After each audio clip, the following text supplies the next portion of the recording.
bunda, semoga kita senantiasa diberikan kesabaran, ketabahan di dalam membersamai putra-putri kita. Alhamdulillah kita bertemu lagi di channel Lis Pustaka pada sesi mengulas buku parenting. Kali ini saya akan mengulas buku terkait dengan judul Prophetic Parenting, Cara Nabi Mendidik Anak. Buku ini dikarang oleh Dr. Muhammad Nur Abdul Hafiz Suwaid.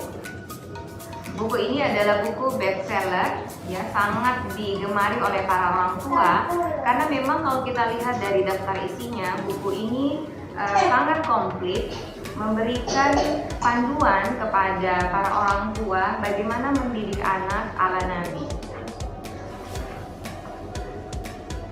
Dari daftar isi kita melihat bahwa Syekh ini kemudian mengulas mulai dari bagaimana memilih pasangan terlebih dahulu sebagai bibit untuk kemudian mendapatkan anak yang soleh, lalu bagaimana mendidik anak hingga usia 2 tahun. Selanjutnya juga diulas tentang bagaimana mendidik anak dengan metode ala Nabi yang dimulai dari pembentukan akidah, kemudian dilanjutkan dengan pembentukan akalnya, bagaimana mempengaruhi jiwa, dan seterusnya. Dan saya yakin bahwa dengan membaca buku Prophetic Parenting ini, ayah bunda akan mendapatkan panduan yang paripurna untuk menjadi petunjuk bagi kita di dalam membersamai putra-putri kita. Di pertemuan kita kali ini saya akan mengulas satu bab di dalam buku ini, yaitu bagaimana mempengaruhi akal anak. Ya, akal adalah merupakan potensi dasar yang telah Allah berikan kepada setiap manusia, yang dimana akal juga menjadi syarat bagi pembebanan setiap syariat Allah di muka bumi. Yang tentu saja kita semua tahu bahwa ketika anak sampai pada usia balik, ya, dimana kemudian ditandai dengan akalnya yang mampu membedakan mana yang baik dan mana yang buruk, disertai dengan tanda-tanda secara biologis bahwa anak itu sudah memasuki masa baliknya, maka akal ini merupakan hal yang terpenting mendapatkan perhatian dari para orang tua agar kemudian anak kita itu dapat menjalani kehidupannya selanjutnya dengan baik dan menggunakan akalnya sesuai dengan tujuan diciptakan akal itu. Nah, dari buku ini kita bisa mendapatkan ilmu bahwa untuk mempengaruhi akal anak, maka ada 4 hal yang bisa dilakukan. Yang pertama adalah menceritakan kisah-kisah. Kisah yang dimaksudkan di sini adalah kisah nyata, bukan kisah fiksi. Kisah-kisah seperti kisah para nabi, kisah para orang-orang salaf terdahulu, para ulama, orang-orang yang kemudian memiliki akhlak yang terpuji. Dan biasanya pada umumnya anak-anak sangat suka, ya, diceritakan kisah-kisah di mana dari kisah ini mereka kemudian bisa memetik hikmah, menjadikan tokoh-tokoh dalam kisah yang kita ceritakan itu menjadi idola, ya, sehingga mereka bisa menyesuaikan sikap dan perilaku mereka sesuai dengan tokoh yang kita ceritakan itu. Salah satu contoh kisah di dalam buku ini yang diulas oleh penulis adalah kisah Nabi Ibrahim. Bagaimana kisah Nabi Ibrahim, kemudian istrinya dan anaknya Ismail itu memberikan pelajaran tentang rasa tawakal kepada Allah Subhanahu wa Ta'ala. Nah, dari kisah Nabi Ibrahim ini para orang tua bisa mengajarkan kepada anak-anak bagaimana kita sebagai manusia memiliki sifat kepasrahan, tawakal kepada Allah Subhanahu wa Ta'ala, tidak kemudian merasa cemas. Selain kisah Nabi Ibrahim, juga ada kisah-kisah lainnya yang memberikan pelajaran berharga kepada anak-anak kita. Nah, jika ayah bunda kekurangan referensi literatur terkait kisah-kisah, silahkan datang ke perpustakaan. Di sini kami menyediakan banyak buku yang bisa ayah bunda gunakan untuk membacakan kisah-kisah kepada Ananda. Semoga dari kebiasaan yang baik membacakan kisah kepada Ananda bisa memberikan perubahan kepada sikap dan perilaku mereka, juga bisa menumbuhkan kecintaan kepada aktivitas membaca. Ayah bunda yang berbahagia, selanjutnya metode yang kedua bagaimana mempengaruhi akal anak adalah berdialog langsung ke inti persoalan. Ya. Artinya ketika kita berkomunikasi dengan anak-anak kita, maka lakukan itu dengan menggunakan bahasa yang mampu dipahami oleh mereka. Tidak dengan menggunakan bahasa yang penuh dengan kiasan, tidak menggunakan bahasa yang berbelit-belit yang membuat mereka susah untuk mencerna. Apalagi untuk anak yang usia dini, di mana kemudian kemampuan berbahasa mereka, kemampuan kosakata mereka itu masih terbatas.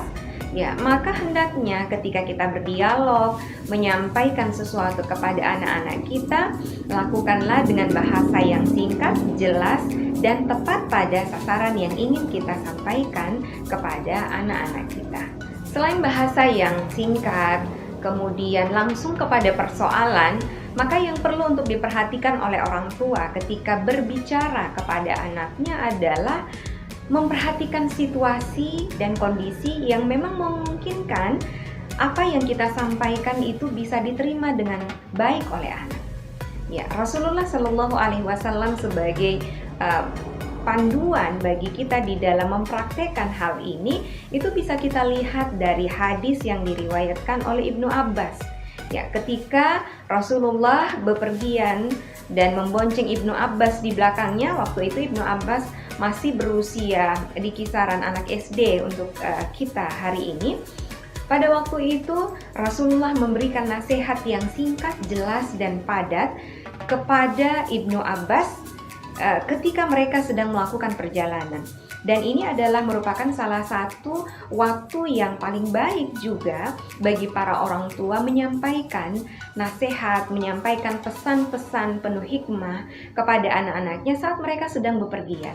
Saat kita sedang melakukan traveling dengan anak-anak. Kenapa? Karena pada kondisi itu kita lagi rileks, otak lagi rileks, bersenang-senang, dan kemudian kita berusaha memasukkan pesan-pesan moral, pesan-pesan penuh hikmah kepada anak-anak kita. Insya Allah anak-anak kita akan menerimanya dengan baik. Lalu yang ketiga, metode yang ketiga adalah berbicara sesuai dengan kadar akal anak. Apa maksudnya? Ya, kita ketahui bahwa anak ketika dalam masa pertumbuhannya itu kemampuan berpikir mereka, kemampuan akal mereka untuk menerima informasi itu masih sangat terbatas.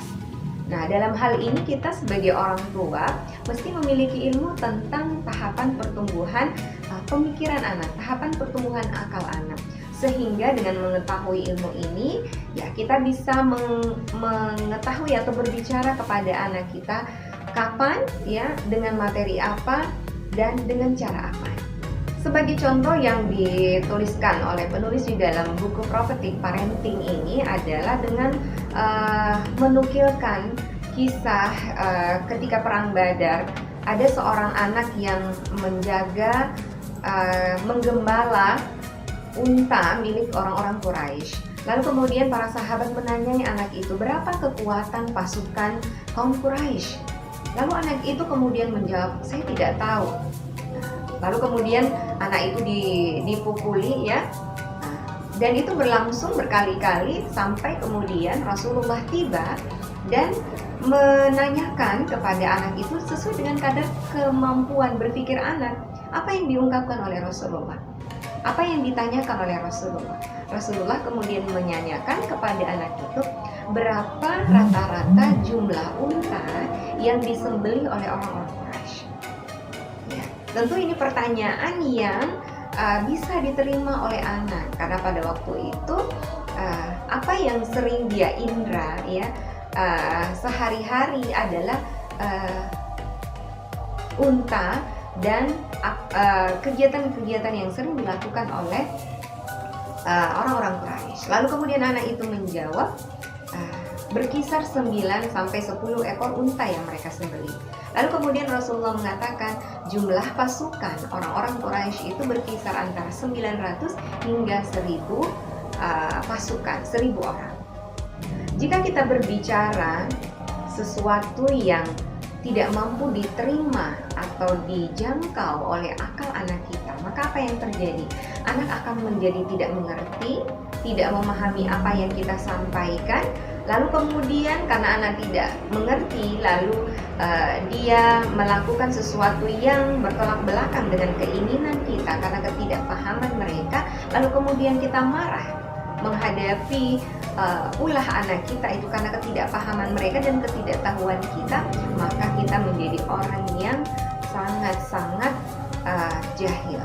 Ya, kenapa? Karena sudahlah kita berbicara dengan sesuatu yang tidak mampu dijangkau oleh otak, oleh akal anak kita, kita pun juga marah dengan respon yang diberikan oleh anak kita.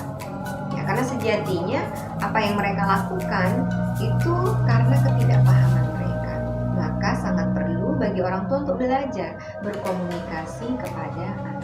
Selanjutnya adalah metode yang ketiga, yaitu melatih anak dengan tanya jawab. Ya, metode ini sangat baik dilakukan oleh orang tua di dalam rangka mengembangkan akal anak-anak kita.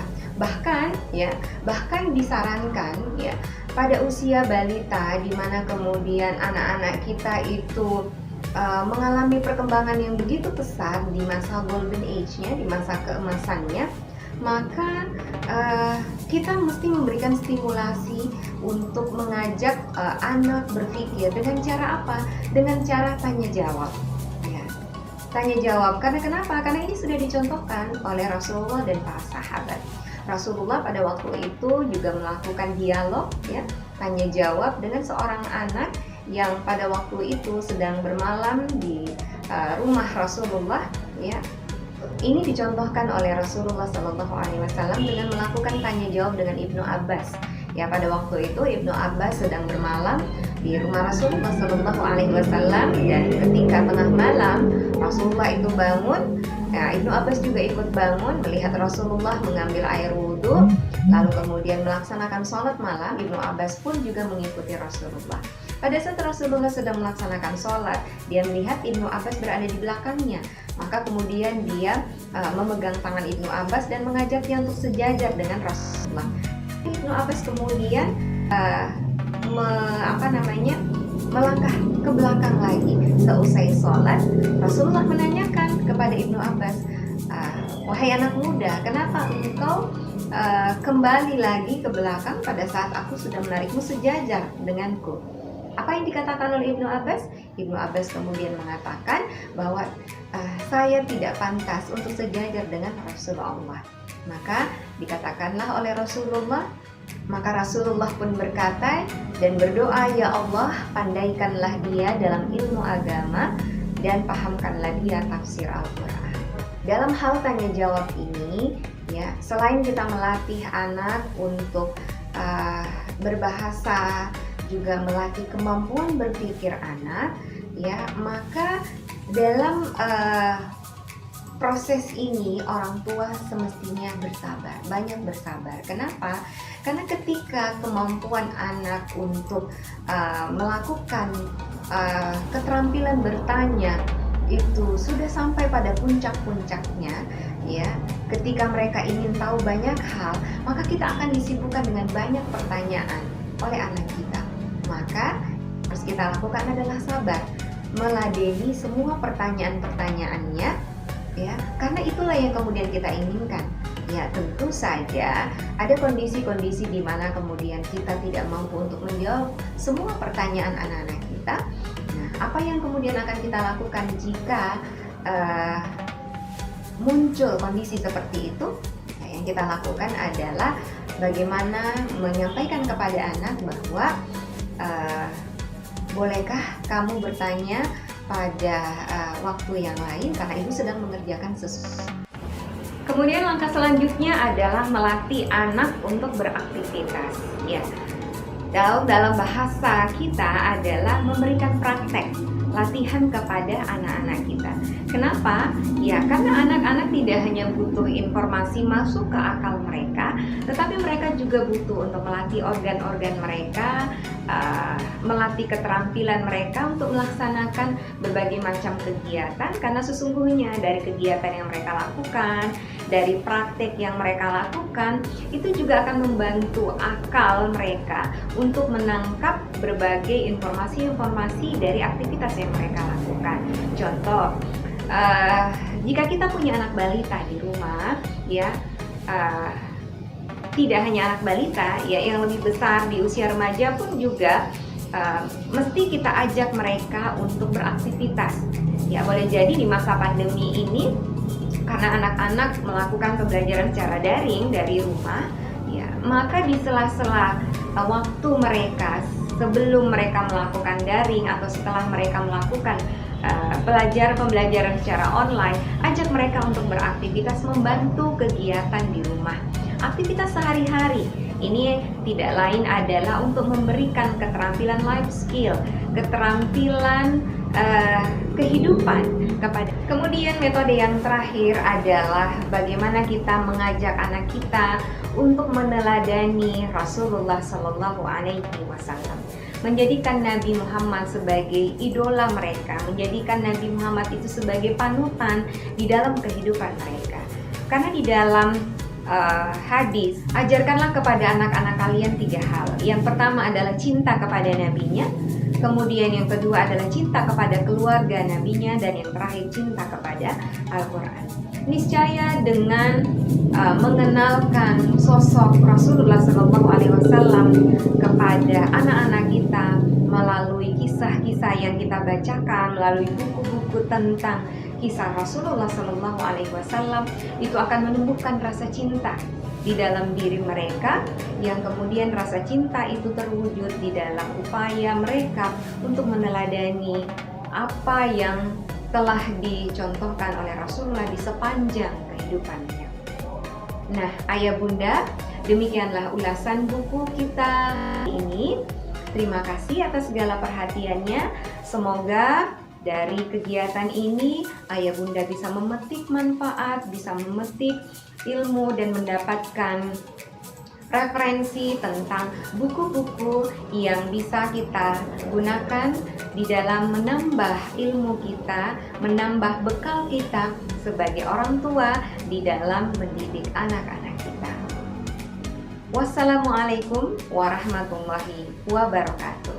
Salam literasi.